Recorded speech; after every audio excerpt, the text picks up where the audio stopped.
साथियों नमस्कार। हमारे साथ में आज बमीना के राजीव सिंह पारीक साहब जो लगातार दूसरी बार विधायक बने हैं, तो विधायक जी से चर्चा करेंगे कि आज जुम्मे की नमाज और होली एक ही साथ है, तो विधायक जी क्या संदेश देंगे आज? नमस्कार विधायक जी। हम लोगों को होली की शुभकामनाएं। मैं यही निवेदन करता हूँ प्यार मोहब्बत के साथ में होली के त्यौहार को मनाएं, आपसी भाईचारे के साथ। बहुत बहुत धन्यवाद।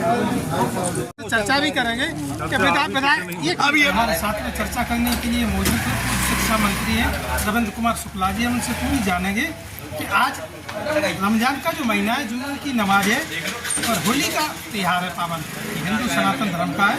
तो ब्राह्मण है, ब्राह्मणों को ज्ञान का भंडार रहता है और शिक्षा मंत्री भी रहे हैं। हम इनसे पूरी चर्चा करेंगे में। नमस्कार। देखिए, ऐसा है जी, होली एक उमंग का त्योहार है जी। भागवत की मनीषा ये मानती है कि जीवन में अगर रस नहीं है तो उत्साह नहीं होगा तो जीवन नीरस हो जाएगा। और जो डिप्रेशन होता है वो उसके कारण होता है कि जो लोगों का जीवन नीरस होता है। होली रंगों का त्योहार है, यद्यपि इसके पीछे एक कथा जो जुड़ी है वो भी कथा ये है कि प्रहलाद यह आध्यात्मिक था और उसका पिता था वो आसुरी वृत्ति का था। आसुरी वृत्ति पर दैवीय वृत्ति की विजय का दिन भी है इसलिए। और इस समय आसुरी वृत्तियों का प्रभाव बहुत हो रहा है विश्व के अंदर। 3 आसुरी वृत्तियों का समापन और दैवीय वृत्तियों का उत्थान ये निश्चित रूप से होगा, ऐसा विश्वास है।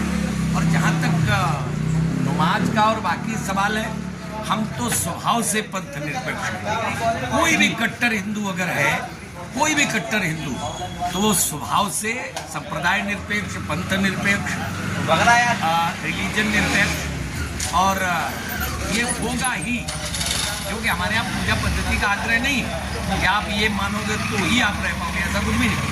आप भगवान को मानते हो, देवी देवताओं को मानते हो तो भी हिंदू, नहीं मानते तो भी हिंदू, उपासना करते हो तो भी हिंदू, नहीं जाते हो तो भी हिंदू।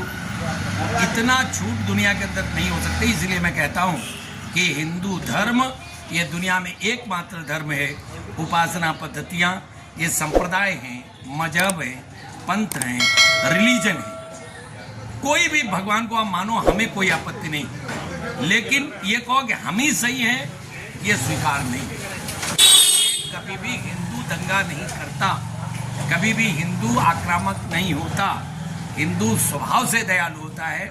ये समझने की आवश्यकता है। अच्छा हुआ कि आज कहीं की भी कोई अप्रिय घटना नहीं है। इसके लिए मैं मुस्लिम समुदाय का भी धन्यवाद करना चाहता हूँ। बहुत बहुत धन्यवाद। मंत्री जी, एक चीज़ हम आपसे जानना चाहते हैं कि ऐसा मुहूर्त बन सकता है कि दोनों दिन एक ही साथ, होली और रमजान का ही महीना है, ऐसा कहीं है शास्त्र विधि में एक ही दिन दोनों त्योहार? देखिए, ऐसा है, हम चलते हैं चंद्रमा और सूर्य की स्थिति पर, हम चलते हैं ग्रह नक्षत्रों पर जी। दुनिया में बहुत कम लोग हैं जो ग्रह नक्षत्रों पर चलते हैं जी। हमारे ग्रह नक्षत्र के अनुसार जब होली आएगी तभी आएगी। ये परिवर्तन नहीं हो सकती। अंग्रेजों की तरह नहीं है कि ये तारीख बढ़ा दो, वो तारीख ऐसा कर दो, उसमें कम कर दो, इस महीने में 28 दिन कर दो, उसमें 31 दिन कर दो, उसमें 30 दिन कर दो, ऐसा नहीं जी। हमारे यहाँ तो जितने दिन होना है वो होना है।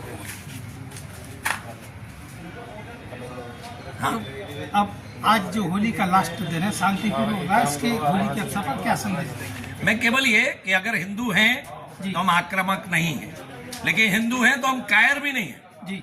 हम अगर हिंसा परमो धर्मा कहते हैं तो धर्म हिंसा तथैव च भी उसके आगे है। ये ध्यान रखने की आवश्यकता है। साथ ही ये थे हमारे साथ में पूर्व शिक्षा मंत्री रविंद्र शुक्ला जी, जो इन्होंने पूरी इस होली के प्रकरण की पूरी जानकारी दी और पूरी चर्चा करी है। धन्यवाद साहब।